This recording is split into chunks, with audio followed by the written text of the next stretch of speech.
It all started in the summertime, about 4 months after we had moved to a new house in a different state.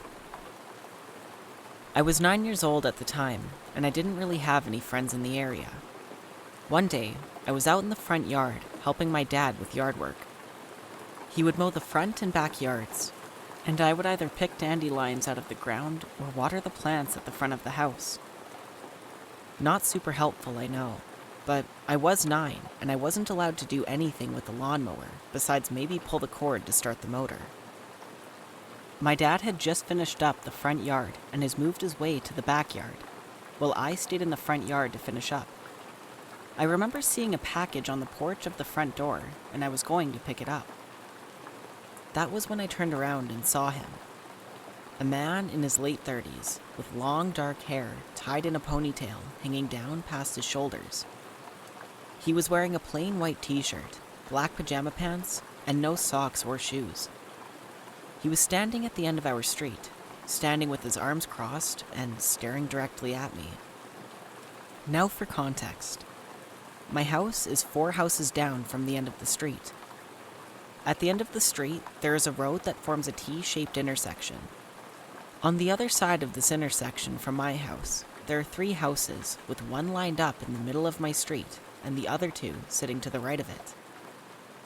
To the left of the house lined up with my street is an old steel treating factory that existed surrounded by the houses in the neighborhood.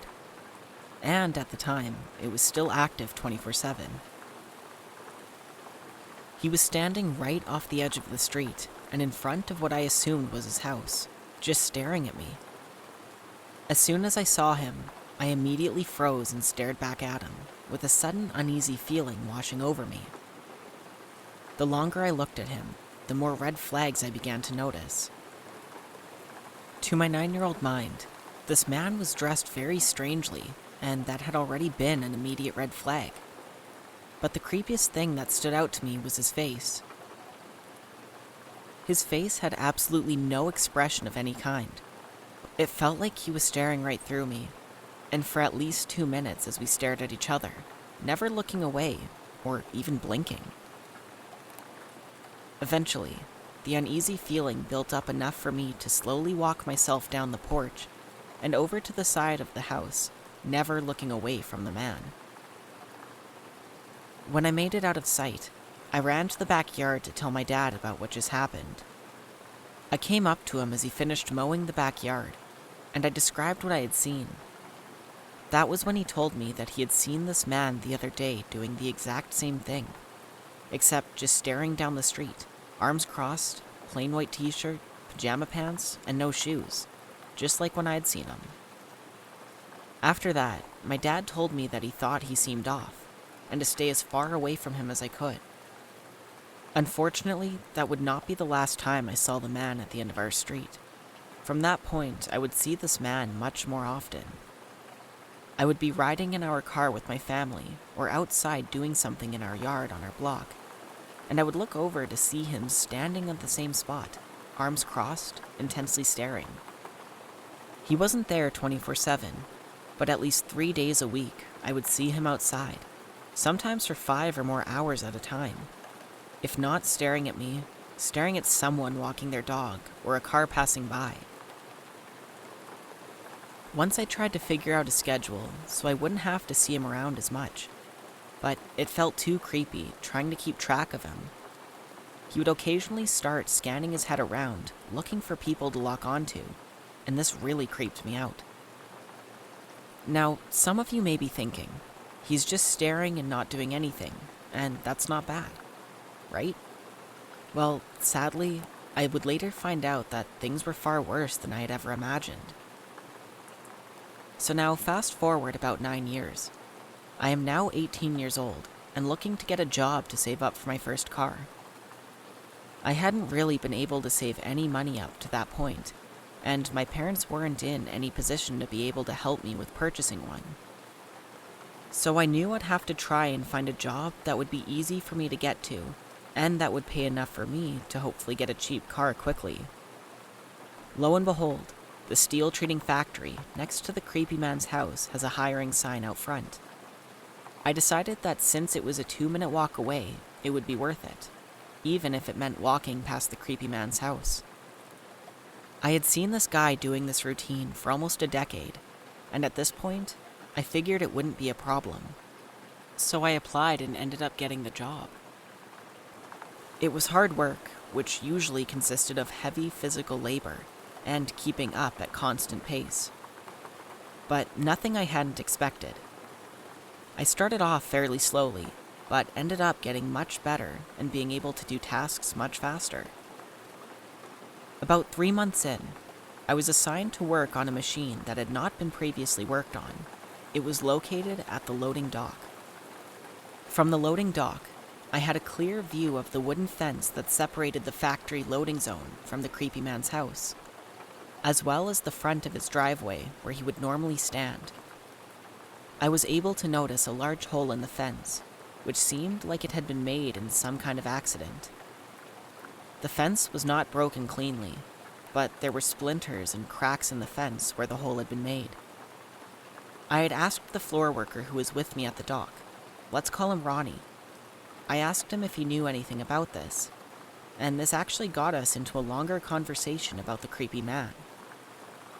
Ronnie had been with the steel treating factory for over 15 years, and he had seen the man during his staring routines more than once. According to Ronnie, the hole in the fence had been made by the creepy man, and he had told the managers of the plant that it had been an accident with his truck. But that's not all. Ronnie then went on to tell me that the creepy neighbor actually runs a daycare out of his house, and it was an unregistered business that led to the police being called on him more than once. This surprised me, as I had never seen the police over at his house before. But after Ronnie told me this, something else occurred to me. When looking at the creepy man's house, whenever his van wasn't sitting in the driveway, you could see one of those children's mini playgrounds with the slide and toys built in, the kind toddlers would play with. This always struck me as odd, as I'd never once in those 9 years up to that point had seen anyone else come or go from his house, especially not any children. But I'd never really dedicated much thought to it. After Ronnie told me this, I thought back to when I'd first seen him as a 9-year-old, and all of the other times he had been staring at me, growing up. I began to wonder if he was secretly plotting to try and get me over to his unofficial daycare. Sadly, I couldn't really confirm what Ronnie had told me, so I just filed the story into the back of my head as something I would not be surprised to find out was true. I left that job not long after this. I'd saved up the money I needed for a car and was able to make my way into the career field I was hoping to make it into. Now fast forward 3 years, as this is the scariest thing that's ever happened to me and the reason why I'm posting this. I had moved away from home, but ended up having to move back home with my parents for reasons I'm not getting into. I had also met my girlfriend, and we would go back to my parents' house to watch old movies or play games in my basement setup. My girlfriend was aware of the creepy man, but paid him as much mind as anyone else did. As creepy as he wasn't breaking the law by standing there, and our lives already had too much going on for us to be focusing our time and attention on his weirdness. On this night, I was driving home with my girlfriend for a normal night of watching movies. I didn't want to block my mother's car in to our single-lane driveway, so I had recently started parking in the grass patch behind our house. Behind our house was an alley that ran past everyone's backyards. Our backyard had a wooden fence up against the alley, with a separate garage building which opened up into the alley. I had started to park in the patch of grass in the area between the garage doors and the alley more often, and so that was the direction I'd been driving home, silently hoping to myself that the creepy man wouldn't be outside on a pleasant night like this. Well, of course, I jinxed it. And the way that I was going ended up taking us right past him, standing and staring us down. I locked eyes with him briefly, and we drove past him, headed to the right side of the T intersection to turn to the alley to go behind my house. But here's where things got scary. For some reason, I didn't know why, as we passed by the creepy man, I got a really bad feeling. A feeling very similar to the day I had first seen him. A gut-wrenching, something is wrong kind of feeling. And so, I decided to take a look out of my driver's side mirror. To my horror, the creepy man had actually left his post and started walking quickly in my direction. I can honestly say that this was my first time I'd ever seen the creepy man not standing still. And here he was walking in the same direction I'd gone. As my thoughts started to race, I turned into the alleyway and then went 4 houses down, turning into the patch of grass behind the garage in our backyard. I immediately told my girlfriend what I'd seen and how strange it was. From the angle that my car was parked, I could turn around in my driver's seat and stare down the alleyway through the slits of the wooden fence in our backyard. I would be able to see if he was coming and if he rounded the corner. I locked my car doors, turned in my seat, and reached into my pocket to tightly grip my pocket knife. My eyes widened, and my heart started beating fast as I saw him casually walking down the alleyway through the slits. He was right up to the edge of the wooden fence, and then paused. After a few moments, he turned around 180 degrees and started walking back down the alleyway in the direction he had come from. I waited about 2 minutes before getting out of my car and slowly approaching the edge of the fence, then walking into the alley to see where he had gone. I don't know if he recognized me or the house that I had pulled into, or why he chose that night to follow me and my girlfriend and scare the hell out of us. Honestly now, I don't really care. I was able to move out of that house shortly after that happened, and I am now living with my girlfriend, who today is my fiancé. But to the man that stared at me and my entire neighborhood for over half my life, and who followed me and my girlfriend into a dark alley for who knows what reason, let's never meet again. When I was 16, I went on a blind date with a friend of a friend to a dance. He went to a different school, but we talked on the phone a couple of times leading to the dance. This was in the days before cell phones. We got along pretty well, and we had fun at the dance.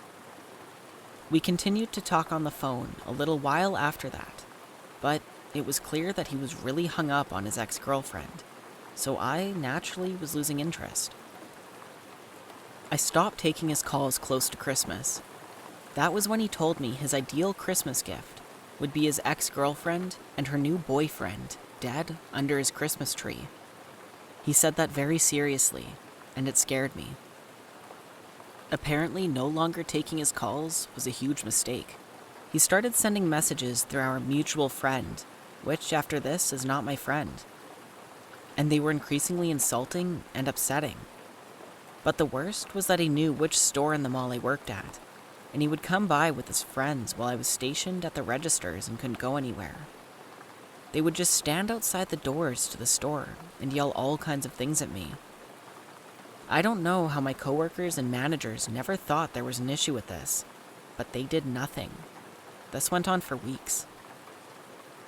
The final message he sent through our mutual friend was that he was going to assault me. He didn't use the word assault. The friend clearly thought this was funny. I was at my locker at the end of the school day when this message was delivered. I slammed the door right next to his face and snarled an FU.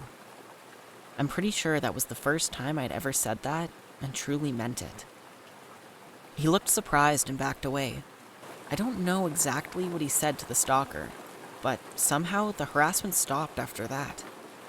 All the same, I was seriously on edge for a while going to and from work, or any time I was alone away from home. In the case, he decided to follow up on his last message. I felt hunted. Fortunately, nothing ever came of it, but I still feel stupid for not telling my parents or the school what was going on.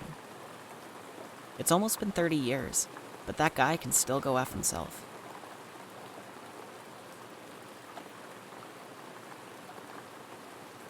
I met this girl on Tinder, and we agreed to go out. We went out, she was very nice, and we got along well. At the end of the day, she mentions to me that she was in the psychiatric hospital for a whole year, and how I wouldn't have liked her back then. I didn't think much of it, as I get people go through tough times. Then by the time I got home, she messaged me a question. Why aren't you registered to vote? So, to look up if someone is registered to vote in the country I live in, you need the following: first, middle, and last name, date of birth, and address. Somehow she had all of it. I was confused as I wasn't carrying any sort of identification on the day we went out. So I asked her, how did you find that out? She said, don't worry, I've got my sources, just making sure you don't stuff me around. I became distant, which was the wrong thing to do, as I would be getting around 50 messages a day. The messages would be stuff like, why are you ignoring me? You're very rude. I hope you have a horrible day. Then it would switch to, I'm sorry for being a lot to handle. You need to put effort in for this to work. I see us having a future. At this time, I was attending university, and she didn't. She texted me one day saying, what time is your lunch break? I'm here and I got you food. I ignored the message and went to lunch with my female classmate. I then got a long message about how I'm a cheating piece of crap, and I deserve to die. She then called the female classmate a bunch of choice words, and she hopes that she makes me happy. Then she started posting about me cheating on her social media. I blocked her off of everything and deactivated my social media for a while till it blew over. I haven't heard from her since.